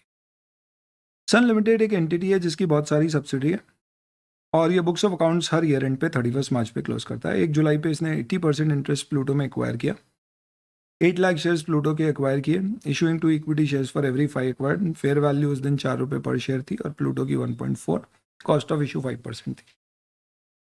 रिजर्व से एडजस्ट हो गई है, गुडविल में ऐड नहीं होती है, ऐसे भी ट्रांजैक्शन कॉस्ट नहीं है, ये PRL नहीं जाएगी, ये शेयर इशू से रिलेटेड है। खैर 1 लाख की लीगल कॉस्ट लगी है, PRL में जाएगी। आइडेंटिफाइबल नेट एसेट 1.3 मिलियन पे मेजर किए गए थे, और नॉन कंट्रोलिंग इंटरेस्ट को इनिशियली फेयर वैल्यू पे मेजर किया, तो वो हमें ग्रॉसअप वाला एडजस्टमेंट करने की ज़रूरत, इसके लिए मार्केट वैल्यू यूज़ की थी। कोई इम्पेयरमेंट 31 मार्च 2002 या 3 में नहीं आया। 3 कैश जनरेटिंग यूनिट थे इसके, प्लूटो को एक्वायर किया था। Goodwill arising on acquisition could reasonably be allocated to ABC on 2:2:1 basis. तो जो भी गुडविल आप निकालोगे वो 2:1 के रेशियो में बांट देना, और कैरिंग अमाउंट तीनों CGU के और उनके रिकवरेबल अमाउंट अब आपको दिए हुए। आपको बोला गया है compute carrying value of goodwill, उसके लिए अब अपने को बिजनेस कॉम्बिनेशन वाली अकाउंटिंग करना पड़ेगी कि भाई हमारी कॉस्ट ऑफ इन्वेस्टमेंट क्या है, फेयर वैल्यू ऑफ NCI क्या है, नेट एसेट्स कितने की, तो 260 गुडविल आ गई। अब ये निकल गया, समझ लो। सिर्फ क्या करना है, इस 260 को तुमको 2:2:1 के रेशियो में एलोकेट कर। तो कितना एलोकेट हो जाएगा, 104, 104, 52। तो ये दोनों मिला के अब इसकी टोटल वैल्यू कितनी हो जाएगी, 704, 654, हालांकि इसमें मैं कुछ चेंज करूंगा, और 502। इम्पेयरमेंट लॉस कितना आ जाएगा इस हिसाब से, यहाँ पे कुछ भी नहीं क्योंकि रिकवरेबल ज़्यादा है, यहाँ पे 4 का, और यहाँ पर आएगा 102 का। पहले किससे एडजस्ट करोगे इम्पेयरमेंट लॉस, गुडविल से, तो ये 4 गुडविल से हो जाएगा, और यहाँ 52 गुडविल, और बैलेंस CGU एसेट से हो जाएगा, तो वो कितना हो जाएगा यहाँ पे 50। तो ये सब रिवाइज करने के बाद आपका फाइनल आंसर क्या होगा, रिवाइज कैरिंग अमाउंट क्या क्या आएंगे। CGU A पे कोई लॉस नहीं है तो 600 का 600, B में कोई लॉस नहीं है तो 550 का 550 क्योंकि उसका पूरा गुडविल का है, C में 50 का लॉस है तो ये 400, और गुडविल टोटल आपकी कितने की आ रही थी, तो आपने निकाली 260 की, जिसमें से इम्पेयरमेंट लॉस 56 बुक हुआ है, तो ये हो गई 204 की। ये आपका फाइनली इस तरह से आंसर आ जाएगा। तो 204 की गुडविल आ गई, ये इम्पेयरमेंट लॉस गुडविल का आ गया, और ये इंडिविजुअल। ये 400 यहाँ पे इन्होंने आफ्टर राइटिंग डाउन लिया है। इंस्टीट्यूट क्या करता है, इंडिविजुअल CGU में कोई इम्पेयरमेंट लॉस आता है तो पहले बुक करता है, बाद में गुडविल का चेक करता है। ये वो वाला केस है जब आपकी गुडविल अलोकेबल है, रेशियो दिया हुआ है, तो आप किस इसके अलावा कुछ स्पेशल केसेस ले रहे थे, इसके क्वेश्चन स्टडी मटेरियल में तो एग्जाम में आ सकते हैं, तो हल्के में मत लेना। कई बार ऐसा हो सकता है कि आपने कोई सब्सिडरी एक्वायर करी है और वो सब्सिडरी अपने आप में CGU ही नहीं है। जैसे कि मैंने एक इलेक्ट्रिसिटी कंपनी एक्वायर कर ली, जो इलेक्ट्रिसिटी कंपनी मेरी फैक्ट्री में इलेक्ट्रिसिटी सप्लाई करने में मदद करेगी और मार्केट में इलेक्ट्रिसिटी सप्लाई नहीं करेगी। मैं चाह के भी नहीं कर सकता, लेट्स से मैंने उसका लाइसेंस टू सप्लाई एक्वायर किया ही नहीं है क्योंकि उसकी बहुत कॉस्ट है। भाई अगर आप सेल्फ जनरेशन के लिए इलेक्ट्रिसिटी बनाते हो तो डेफिनेटली उसका लाइसेंस अलग होगा, और मार्केट में डिस्ट्रीब्यूट कराने के लिए बनाओगे तो ऑब्वियस सी बात है वो फिर ऑल टुगेदर डिफरेंट है, उसमें स्टेट गवर्नमेंट का अप्रूवल है, किसको कॉन्ट्रैक्ट मिला उस पर डिपेंड। तो मैंने जो कंपनी खरीदी वो मार्केट में बेच रही थी, उसका बिजनेस था, तो ये बिजनेस कॉम्बिनेशन है, पर मेरे लिए वो बिजनेस नहीं है, कैप्टिव यूनिट है, कोई दिक्कत नहीं है। बिजनेस कॉम्बिनेशन की अकाउंटिंग कर ली, गुडविल वगैरह सब आ गई, पर अब प्रॉब्लम यह है कि वो अब CGU वही नहीं, it is a part of a CGU because it is a part of the larger business as a whole. तो बिरला सीमेंट ने एक manufacturing company, electricity manufacturing company खरीदी, बिजली लिमिटेड। तो ये बिजली लिमिटेड अब मेरे लिए सेपरेट सीजीयू नहीं है, ये बेसिकली मेरी फैक्ट्री का एक सेट ऑफ असेट है जो मिला के पूरा एक सीजीयू का एक भाग है। अब ऐसे केस में इम्पेयरमेंट चेक कैसे किया जाएगा, ये वो डिस्कशन है। तो बिरला ने बिजली को एक्वायर किया, थर्मल पावर स्टेशन है, बिजनेस है, तो फैक्ट्री कोई भी बाहर नहीं बेच रहा है। हमने कंक्लूड किया है कि thermal power plant separate CGU नहीं है और ये ग्रुप का पार्ट है। 80% एक्वायर किया था, पीसी 1000 करोड़ था, एनसीआई पीएसएनए पे थी और आइडेंटिफाइबल नेट एसेट 1100 थी। गुडविल इसलिए हमने रिकॉर्ड करी थी इस लॉजिक से पार्शियल 120। साल के अंत में इम्पेयरमेंट चेक कर दें तो आप इसे फैक्ट्री 1 और 2 के अलावा कहीं अलोकेट नहीं कर पाओगे। किसको? गुडविल को। क्यों? क्योंकि goodwill is a part of Bijli और Bijli is supplying electricity to factory 1 and 2। तो इसका मतलब थर्मल पावर प्लांट मेरा बुक्स में इतने पे आ रहा है, गुडविल मेरी बुक्स में इतने पे आ रही है, फैक्ट्री 1 और फैक्ट्री 2 इतने पे आ रही है। इसमें ये दोनों अपने आप में सीजीयू हैं, ये ऑब्वियसली कोई सीजीयू कैश जनरेटिंग यूनिट। अब आपको बोला है कि अब आप इम्पेयरमेंट लॉस निकाल के बताओ और उसे अलोकेट करो इंडिविजुअल सीजीयू में। ऑब्वियसली बात है, इसके लिए I need the recoverable amounts. तो आपको रिकवरेबल अमाउंट इंडिविजुअल दिया ही नहीं है, टोटल। कोई दिक्कत नहीं है, अपन टोटल में चेक कर लेंगे। टोटल में 10,000, 120 और 9,000 को कंपेयर करा, ठीक है। तब ये करने के लिए क्या करना पड़ेगा? तो सबसे पहले पार्शियल गुडविल में गुडविल को ग्रॉसअप किया जाता है। तो I have to gross up the goodwill. तो एनसीआई को फेयर वैल्यू पे लाऊंगा, फेयर वैल्यू पे लाया तो ये गुडविल 150 हो। कैसे हो गई? सिंपल है, 120 80% के लिए थी तो 100% के लिए। इस हिसाब से 9,000 के अगेंस्ट में 1150 का इम्पेयरमेंट लॉस आ गया। सबसे पहले 150 गुडविल और उसके बाद फिर ये तीनों से इन the ratio of the respective carrying amount 442 या 221। एनसीआई किस किस में लॉस बियर करेगा? तो गुडविल में करेगा और थर्मल पावर प्लांट में। क्यों? क्योंकि वो मैंने सब्सिडी जो एक्वायर की सिर्फ फैक्ट्री को पावर सप्लाई करने के लिए। इसे इग्नोर कर देंगे, इसे बुक कर देंगे। तो फाइनली इम्पेयरमेंट लॉस कितना बुक होएगा? तो पेरेंट को 400, 400 और 160 यानी टोटल पेरेंट को देखा जाए तो 960 का इम्पेयरमेंट लॉस तो बुक कर। पेरेंट का इम्पेयरमेंट लॉस जो पेरेंट के पीओरएल में जा रहा है वो कितना हो रहा है? 400 प्लस 400 प्लस 160। और एनसीआई में जो लॉस जा रहा है वो कितना जा रहा है? सॉरी, 160 प्लस 120 ये भी पेरेंट का है। तो ये कितना हो जाएगा? 1080 पेरेंट में, और एनसीआई सिर्फ ये 40 बियर करेगी। तो इम्पेयरमेंट लॉस 1120, ये 11। आराम से देखिएगा इसको, समझे। नेक्स्ट, कभी ऐसा भी हो सकता है दोस्तों कि आपने ये जो पावर प्लांट एक्वायर किया, समझो, which was a part of the CGU factory 1 and 2। हो सकता है कुछ समय बाद आप इस पूरे के पूरे पावर प्लांट को फैक्ट्री 1 में ही बिजली सप्लाई करने के लिए यूज़ करो। ऐसे केस में इंडेस कहता है कि फिर उस केस में गुडविल और वो सारी चीज़ें भी रिलोकेट हो जाएगी। ऐसा भी हो सकता है कि अब आप इसे थर्ड फैक्ट्री में भी यूज़ कर रहे हो, तो इस पावर प्लांट से अब इक्वल सप्लाई की जा रही है तीनों फैक्ट्री। तो डेफिनेटली फिर उसके बाद से आपको रीऑर्गेनाइजेशन में क्या करना पड़ेगा? इम्पेयरमेंट चेक करोगे तो आप तीनों फैक्ट्री के साथ जोड़ के इसका इम्पेयरमेंट चेक करो। तो इंडेस कहता है कि कभी भी किसी भी केस में कोई बिजनेस आपने एक्वायर किया है और बाद में उसे रिस्ट्रक्चर किया जाता है और अब वो बिजनेस का पार्ट किसी दूसरे बिजनेस में चले गया है, तो जो प्रोपोर्शनेट उसकी गुडविल है वो भी वहां पर ट्रांसफर हो जाएगी, इस what I am saying. Similarly आपने कोई भी बिजनेस खरीदा और उसको पार्शियली बेच दिया, जैसे मैंने BMW का पूरा बिजनेस खरीदा और उसका साइकिल का बिजनेस मैंने बेच दिया, तो उसकी जो प्रोपोर्शनेट गुडविल है वो भी डी रिकॉग्नाइज होगी। क्योंकि मैंने गुडविल अलोकेट नहीं है, सॉरी, क्योंकि मेरी गुडविल पूरे के पूरे बिजनेस से रिलेटेड थी, which was car, mopeds and bicycles, and I've just sold the bicycle business। तो bicycle business का कैरिंग अमाउंट 1000 है, मैंने 1200 में बेचा, तो उससे रिलेटेड गुडविल भी प्रोपोर्शनेटली निकाल के डी रिकॉग्नाइज करना है और जो डिफरेंस है वही मेरा प्रॉफिट है। तो ध्यान रखना दोस्तों, गुडविल को डी रिकॉग्नाइज किया तभी नहीं जाएगा जब आपकी सब्सिडरी पूरी बेची है या जो बिजनेस खरीदा पूरा बेचा है, पार्शियली भी बेचा है तो भी डी रिकॉग्नाइज। और दोस्तों आपने झंडे गाड़ दिए, अगर आपने ये समझ लिया है, आपको कोई पे भी कोई डाउट है तो रिपीट करके, मैंने एक एक शब्द ध्यान से यूज करके आपको बोला है, कहीं भी डाउट हो तो इसे पूरा रिपीट करके दोबारा। गुडविल को एक बार अच्छे से कर लो, जो क्वेश्चंस दिए वो लगा लो, you will be happily able to do all the questions. It is only now your डर which is preventing you to do, otherwise there is nothing more to it. Once again let me give you a quick recap of goodwill लंबी सांस के बाद। Question में सबसे पहले अगर goodwill है तो ये देखिए कि गुडविल आई है तो बिजनेस कॉम्बिनेशन में आई है, वो कॉम्बिनेशन कंसोलिडेशन है या एक्विजिशन ऑफ बिजनेस। अगर एक्विजिशन ऑफ बिजनेस है तो एनसीआई का लफड़ा ही नहीं है, हटाओ। सबसे पहली बात, गुडविल हर इम्पेयरमेंट पे चेक होएगी। कोई भी इम्पेयरमेंट लॉस अगर आएगा तो पहले गुडविल से बुक होएगा, बाद में दूसरी एसेट में जाएगा। यहाँ पे बस सवाल होएगा गुडविल अलोकेबल है या नॉन अलोकेबल। अलोकेबल है तो इंडिविजुअल में जोड़ जोड़ के इंपेयरमेंट चेक करके इंडिविजुअल में बुक करना है गुडविल का, फिर बचा हुआ कॉर्पोरेट सीजीयू एसेट में। और कलेक्टिव है तो पहले इंडिविजुअल सीजीयूज पे कोई लॉस है तो बुक कर देना, फिर कलेक्टिवली टोटल में चेक करके कोई लॉस है तो गुडविल से एडजस्ट कर देना।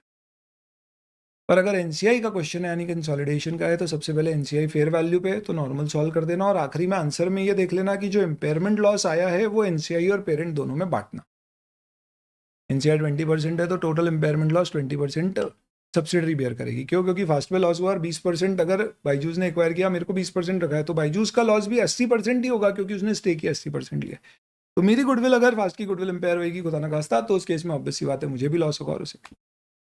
इसमें बस अगर पीएसए ने मेथड यूज किया है तो पहले क्वेश्चन सॉल्व करने के लिए आप गुडविल को ग्रॉसअप कर देना, ग्रॉसअप करके फिर पूरा इम्पेयरमेंट लॉस निकालना, एनसीआई पेरेंट में अलोकेट करना, सीजीयू में कोई लॉस जा रहा है तो वो भी अलोकेट करना। इस पूरे को करने के बाद में जो गुडविल का एनसीआई रिलेटेड इम्पेयरमेंट लॉस है उसे इग्नोर कर देना, बाकी सब क्वेश्चन जो सॉल्व किया वो सही है। बाकी एक्स्ट्रा चीजें वो थोड़ी सी हाईटेक है, बट ये आपका discussion complete. Next corporate asset वो एसेट्स है जो इंडिपेंडेंटली कैश फ्लो जनरेट नहीं करते हैं पर सारे सीजीयूज को या सेट ऑफ सीजीयूज को कैश फ्लो जनरेट करने में मदद करते हैं, जैसे कि training centre, research centre, head office की बिल्डिंग। ये पैसा नहीं कमा रही है पर मदद कर। उदाहरण के तौर पे रिलायंस की हेड ऑफिस की बिल्डिंग, या एक बैंक का जोनल ऑफिस, रीजनल ऑफिस, जहां से कोई लोन नहीं दिया जा रहा है पर वो सारी ब्रांचेस पे जो एक्टिविटी हो रही है उसको एडमिनिस्टर कर रहा है, मॉनिटर। यानी हमारे घर में ये वो दादाजी हैं जो हमारे बाबूजी ताऊजी सबके ऊपर नज़र रखे हुए हैं, उनको सही डायरेक्शन देते हैं, पर अब वो खुद काम पे नहीं जाते, खुद कमाते नहीं है। तो इसका मतलब ये नहीं कि आप उनको पूरा इम्पेयर कर दो कि उनका तो रिकवरेबल अमाउंट जीरो है। क्यों? क्योंकि वो एक अहम हिस्सा है आपके सारे पूरे बिजनेस एज अ होल। तो इसलिए कॉर्पोरेट एसेट्स का कैरिंग अमाउंट रिकवर करने की जिम्मेदारी सीजीयूज की है जिससे रिलेटेड वो कॉर्पोरेट। इसलिए कॉर्पोरेट एसेट को आप अलोकेट कर दो इंडिविजुअल सीजीयूज में। तो रिलायंस की एचओ की बिल्डिंग में एक फ्लोर जियो का एलएचए, एक फ्लोर आपका रिलायंस रिटेल का, एक ऑयल एंड गैस का है। तो टोटल बिल्डिंग की कॉस्ट है 3 फ्लोर है, तीनों एक एक में है, तो उसकी टोटल कैरिंग अमाउंट को 1/3 करके तीनों सीजीयूज में अलोकेट कर दो, फिर टोटल इम्पेयरमेंट लॉस चेक कर। अच्छा, यहाँ पे लॉस आया तो ऐसा नहीं है पहले कॉर्पोरेट एसेट में बुक होएगा बाकी फिर सीजीयू की एसेट में जाएगा, नहीं। Corporate asset is just like any other asset, administrative asset है। तो अपन जैसे देख रहे थे ना कि वहाँ पे building, plant and machine other asset में हो रहा था, वैसे ही एक कॉर्पोरेट एसेट आ जाएगा और सबके कैरिंग अमाउंट के रेशियो में। Get simple. तभी आपको लगता है एचओ की बिल्डिंग में ऐसा नहीं है कि फ्लोर वाइज डिवाइडेड है, सारे के सारे बिल्डिंग के सारे फ्लोर में सबके सब बिजनेस के लिए काम होता है, तो ये नॉन अलोकेबल कॉर्पोरेट। तो इस केस में आपके जितने सीजीयू हैं किसी में भी इंपेयरमेंट इंडिकेशन है तो पहले वहाँ इंपेयरमेंट चेक कर लो, और फिर उसके बाद में सारे सीजीयू यानी business as a whole plus corporate asset जोड़ के रिकवरेबल अमाउंट पूरे बिजनेस का देख के देखो लॉस है क्या, और लॉस है तो फिर वापस सब में प्रोपोर्शनली बुक करो। ध्यान रखना कॉर्पोरेट एसेट में हर साल इंपेयरमेंट चेक करने की जरूरत नहीं होती है। इसका मतलब यहाँ पे कंपलसरी नहीं है कि आप हर साल इंपेयरमेंट चेक करोगे ही। तो कॉर्पोरेट एसेट गुडविल जैसा है क्या? अलोकेबल नॉन अलोकेबल के पॉइंट ऑफ व्यू से बोल सकते हो, बाकी अदरवाइज नहीं, क्योंकि एक तो हर साल इंपेयरमेंट चेक करना है कंपलसरी, ऐसा कुछ नहीं है, और दूसरा लॉस पहले कॉर्पोरेट एसेट से बुक होगा अगर लॉस हुआ इंपेयरमेंट का तो, और बाद में सीजीयू से, ऐसा भी नहीं है, सबके साथ एक साथ होगा। एक स्पेशल केस है, कभी कोई कैश जनरेटिंग यूनिट में कोई करंट एसेट और लाइबिलिटी शामिल है जिसे आप अलग नहीं कर सकते हो, जैसे कि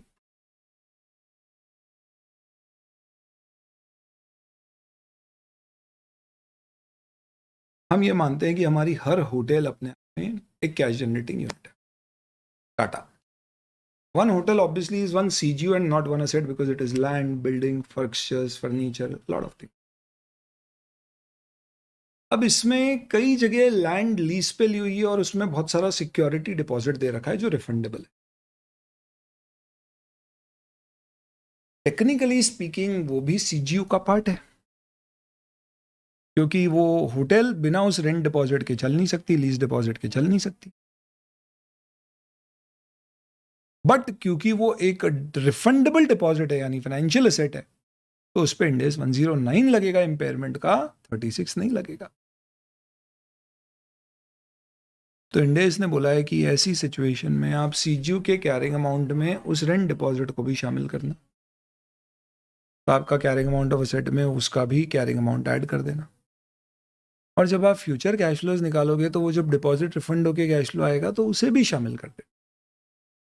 तो नॉर्मली हम रिकवरेबल अमाउंट में वैल्यू इन यूज निकालते समय फाइनेंसिंग इन्वेस्टिंग कैश फ्लोज नहीं लेते, पर ये फाइनेंशियल एसेट क्योंकि सीजू में जोड़ना अनिवार्य लग रहा है इसलिए इसके कैश फ्लोज भी जोड़े जाए, फिर इम्पेयरमेंट लॉस आएगा। बस इतना ख्याल रखना कि इम्पेयरमेंट लॉस जब अलोकेट होता है तो हम उसे अलोकेट अलग अलग एसेट्स के कैरिंग अमाउंट के रेशियो में करते हैं। उन अलोकेशन के समय पर अगर उसमें कोई फाइनेंशियल एसेट या लाइबिलिटी शामिल है तो उस पे आप इंड AS 36 का इम्पेयरमेंट लॉस अलोकेट, यानी सीजीयू की टोटल एसेट्स में आप रेंट डिपॉजिट शामिल करोगे, रिकवरेबल अमाउंट में उसके कैश फ्लो शामिल करोगे। लॉस आएगा तो जब बांटोगे तो आप रेंट डिपॉजिट पे 1 रुपए का भी इम्पेयरमेंट लॉस नहीं बांट सकते, बाकी सब पे आप कैरिंग अमाउंट के रेशियो में बांटोगे। और फिर इस इंडेस का next most important topic reversal of impairment loss. Simple, goodwill पे इम्पेयरमेंट लॉस बुक हुआ है, कभी रिवर्स नहीं होता। गुडविल के अलावा किसी भी एसेट पे इम्पेयरमेंट लॉस बुक हुआ है, कॉर्पोरेट एसेट या सीजीयू की एसेट, तो उसमें रिवर्स होगा जब इंडिकेशन है रिवर्सल की।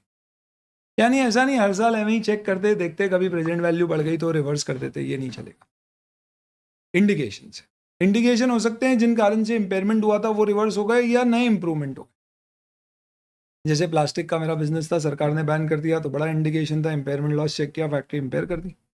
हो सकता है बैन हट गया तो इंडिकेशन दूर हो गया, अब रिवर्स करूंगा। ये हो सकता है बैन नहीं हटा है पर एक्सपोर्ट के कई सारी कंट्रीज में मेरे को ऑर्डर मिलना शुरू हो गया और वहां पे काम आ रहा है तो भी मेरी वैल्यू इन यूज बढ़ गई है तो भी रिवर्स हो सकता है। गुडविल में तो किसी भी केस में नहीं होगा, अदर देन गुडविल में हो सकता है। पहली कंडीशन है इम्पेयरमेंट लॉस चेंज रिवर्स करने के लिए इंडिकेटर होना चाहिए। दूसरी बात, जब आप रिवर्सल करोगे तो आप क्या निकालो, रिकवरेबल अमाउंट। और जो आप इम्पेयरमेंट लॉस रिवर्स करोगे, ऑब्वियस सी बात है रिवर्सल शब्द यूज किया है यहाँ पे, इसका मतलब है जितना लॉस पहले बुक किया था आप उससे ज्यादा तो रिवर्स नहीं कर पाओगे। एक सिंपल एग्जांपल, मेरी एक एसेट का कैरिंग अमाउंट था 1000, उसका रिकवरेबल अमाउंट निकला 800, तो इम्पेयरमेंट लॉस बुक कर दिया।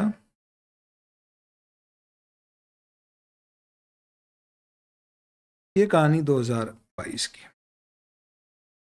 अब उसका रिवाइज कैरिंग अमाउंट हो गया 800। लेट्स से इस एसेट की 10 साल की लाइफ थी, SLM डेप्री था, तो ये एसेट 2022 में 800 पे आया, 23 में 720 पे आया, साल खत्म होते गया, 10 साल की लाइफ पे डिप्रिशिएट होते गया, 24 खत्म होने पे लेट्स से ये 640। यहां पे इंडिकेटर्स आए और इसका रिकवरेबल अमाउंट बढ़ के 1200। तो आप ऐसा मत कर देना कि इम्पेयरमेंट लॉस रिवर्सल कितना कर देना, यहाँ भैया 560 का रिवर्सल कर दो, 1200 जो 640 है, क्या कर रहे हो भाई। ऑब्वियस सी बात है रिवर्सल 200 से ज्यादा नहीं हो पाएगा जितना आपने पहले लॉस बुक किया इस एसेट पे। इनफैक्ट इंडेक्स कहता है 200 भी नहीं हो पाएगा। इंडेक्स कहता है कि अगर एसेट पे आपने डे 1 पे इम्पेयरमेंट लॉस बुक ही नहीं किया होता तो आपका carrying amount without impairment loss कितना आता, 1000, और डेप्री इस पे कितना लगता, 100, यानी ये 900 और ये यहाँ पे 800।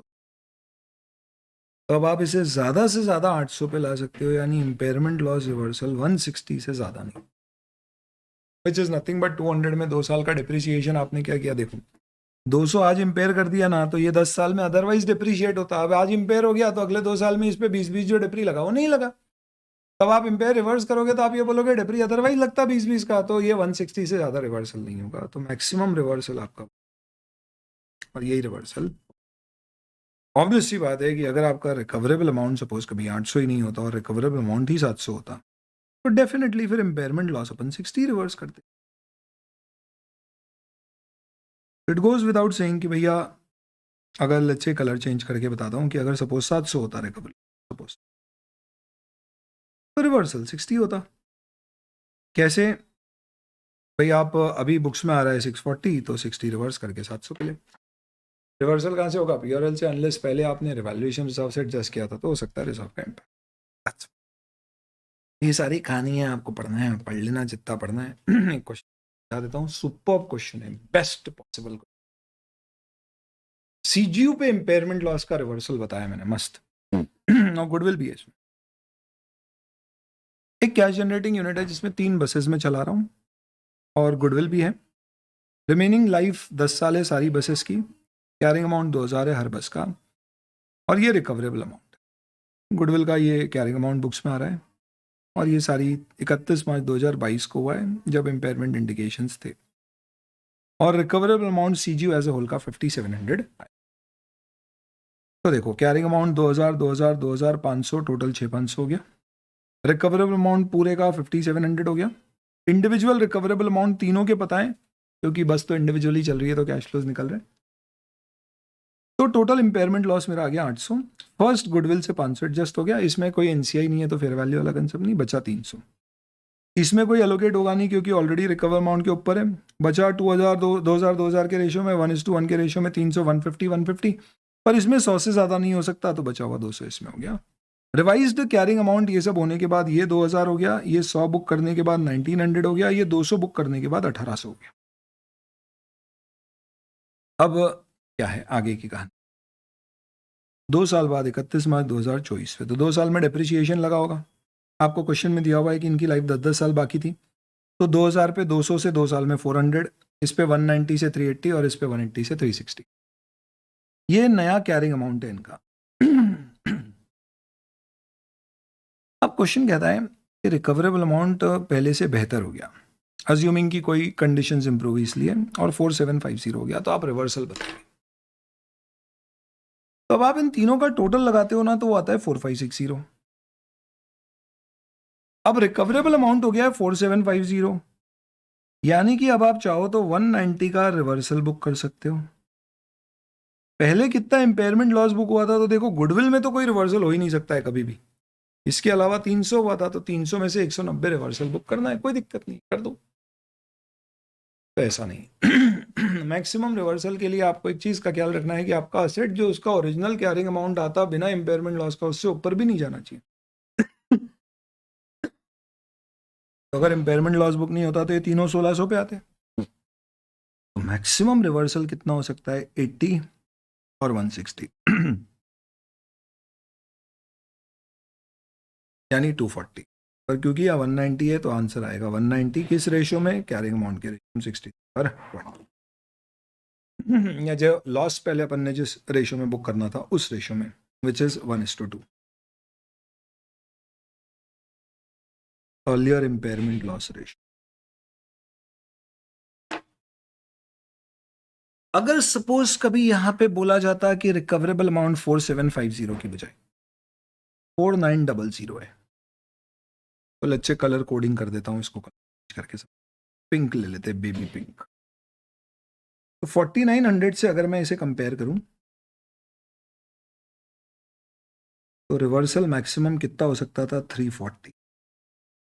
पर ये 4800 से ऊपर नहीं ला सकता। तो उस केस में रिवर्सल यहाँ पे कितना कर देता? 80 और 160, यानी कि 200, ना कि 300। तो सिंपल प्रोसीजर रिवर्सल के लिए क्या फॉलो करना है? सबसे पहले आप नया कैरिंग अमाउंट निकालना, फिर विदाउट इम्पेयरमेंट लॉस क्या कैरिंग अमाउंट आता, मैक्सिमम रिवर्सल कितना है, और आपका maximum reversal based on recoverable amount कितना है। दोनों में जो भी कम है उतना मैक्सिमम रिवर्स करना। ये पूरी कहानी यहाँ पे आपको लेके समझाई। और अगर सीजीयू की एसेट से मल्टीपल है तो फिर जो रेशियो में लॉस पहले बुक हुआ था उस रेशियो में। एंड देन रिस्ट्रक्चरिंग या डिस्कंटिन्यूड ऑपरेशन है, वो तब माने जाते हैं जब कंपनी कमिटेड है। इंडेस 37 में उसकी डेफिनेशन देखना। वैसे केस में लॉस बुक करना पड़ सकता है। तो अगर मेरी कोई फैक्ट्री है जिसे मैं बंद करने जा रहा हूँ तो फिर उस पर इंपेयरमेंट लॉस डेफिनेटली बुक होएगा। If it is held for cell 105 लग जाए, इसकी अकाउंटिंग वहाँ पर कवर हो जाती है। होता कुछ नहीं है, डिप्री लगना बंद हो जाता है। नेट कैरिंग अमाउंट को रिकवरेबल अमाउंट से कंपेयर करके लॉस निकाल के बुक करते हैं। 105 डिटेल में डिस्कशन करता है। Then we have disclosures, not really very important. First time adoption से रिलेटेड इसके प्रोविजंस में आपका इस बार के आरटीपी है, जिसमें सिर्फ इतनी सी बात आप ध्यान रखना कि अलग से इम्पेयरमेंट पे कोई अलग से कोई एग्जाम्पशन नहीं है, क्योंकि इम्पेयरमेंट आप हर ईयर एंड पे चेक करते हो। बस ये बोला है कि अगर आप पहली बार इंडेस लगा रहे हो तो डेट ऑफ ट्रांजिशन पे जो गुडविल आ रही है पास बिजनेस कॉम्बिनेशन की, उसका इम्पेयरमेंट चेक करना अनिवार्य है। और अगर पास बिजनेस कॉम्बिनेशन आप रीस्टेट नहीं कर रहे जो ऑप्शन होता है, तो फिर कोई दिक्कत नहीं है। बस उसमें गुडविल चेंज एक कारण से हो सकती है कि पास बिजनेस कॉम्बिनेशन यानी कि इंडेस लगने से पहले आपने कोई कंपनी खरीदी थी और उस कंपनी में कोई आपने इंटेंजिबल एसेट बुक नहीं करी थी एएस के ज़माने पर, इंडेस के ज़माने में वो बुक होना चाहिए। तो फिर आज डेट ऑफ ट्रांजिशन पे उसकी जितनी फेयर वैल्यू वो बुक कर देना और उतने से गुडविल कम करना, फिर इम्पेयरमेंट चेक करना। और इसके अलावा कुछ और कहानी दी हुई है, थोड़ा सा ट्रिकी और कॉम्प्लिकेटेड है, उसके लिए पहले फर्स्ट टाइम अडॉप्शन के प्रिंसिपल्स लेना होंगे, तो I am not taking that. Any which ways first time adoption अगर स्किप कर दे तो अदरवाइज आई थिंक इंडेस 36 मैंने comprehensively with critically most important cover किया। अगर आपको सिलेक्टिव कवर करना है तो इसमें सबसे इंपॉर्टेंट है गुडविल, गुडविल और गुडविल, बाद में इम्पेयरमेंट लॉस रिवर्सल और कॉर्पोरेट। फिनिश। Thank you.